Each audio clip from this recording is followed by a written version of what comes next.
नमस्कार बंधुरा आमी एक केजी 250 चिकेन निয়েছি। এটা दो পেঁয়াজি চিকেনটা বানাবো।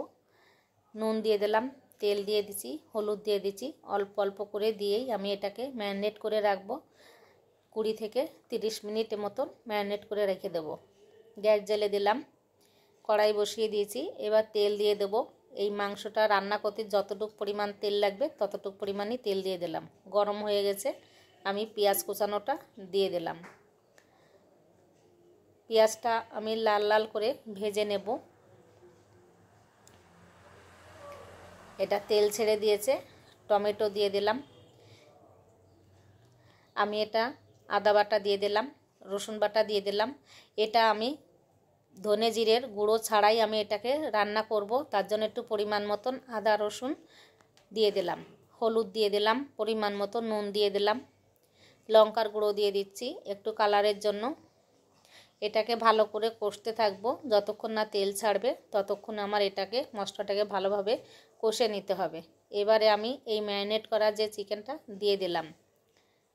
দো পেঁয়াজা চিকেনটা কিন্তু এইভাবে বানালে কিন্তু খেতে খুব ভালো লাগবে। তোমরা একটু বানিয়ে খেয়ে দেখো, যদি ভালো লাগে বন্ধুদের মধ্যে একটু শেয়ার করে দিও।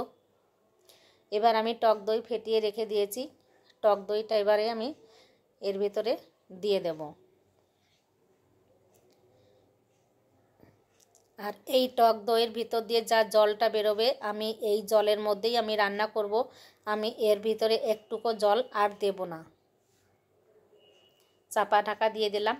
এবার আমি এই ডুমো ডুমো করে পেঁয়াজ কেটে নিয়েছি, সেইগুলো পাপড়িগুলো আমি ছাড়িয়ে নিচ্ছি। এবার আমি আবার এই ঢাকনাটা খুলে আমি নেড়ে নিচ্ছি যাতে ভিতরটা ধরে না যায়।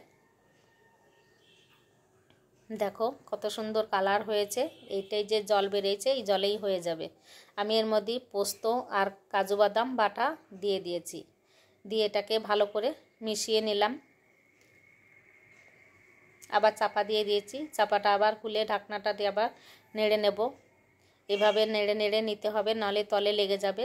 আমি মাংসটা নামিয়ে রেখে অন্য একটা পাত্র আবার কড়াই বসিয়ে দিলাম। অল্প করে তেল দিয়ে দিলাম। এই পেঁয়াজের পাপড়িগুলো আমি অল্প আঁচে ভেজে নেব। এমনভাবে ভাজবো যাতে এটা বেশি ভাজা হবে না। টমেটো দিয়ে দিলাম, যেটা কাঁচা গন্ধও থাকবে না, সেই রকমভাবেই আমার এটাকে ভেজে নিয়ে নেব। নামিয়ে নিয়ে আবার মাংসর কড়াইটা বসিয়ে দিলাম। এই পেঁয়াজের পাপড়িগুলো দিয়ে দিচ্ছি, দিয়ে ভালো করে মিশিয়ে নিলাম। সামান্য একটু ঘি দিয়ে দিয়েছি। দিয়ে দিলাম গরম মশলা, কাসুরি মেথি অল্প করে একটু ছড়িয়ে দিলাম, এর গন্ধটা ভালো হবে তার জন্য। দেখো আমার কালারটা কি সুন্দর হয়েছে। দো পেঁয়াজা রেসিপি আমার কমপ্লিট হয়ে গেছে। বন্ধুরা তোমরাও এরকমভাবে করে খেয়ে দেখো, ভালোই লাগবে খেতে। যদি ভালো লাগে বন্ধুদের ভিতরে একটু শেয়ার করে দিও। বন্ধুরা একটু লাইক দিও, কমেন্ট করো। টাটা, নমস্কার, ভালো।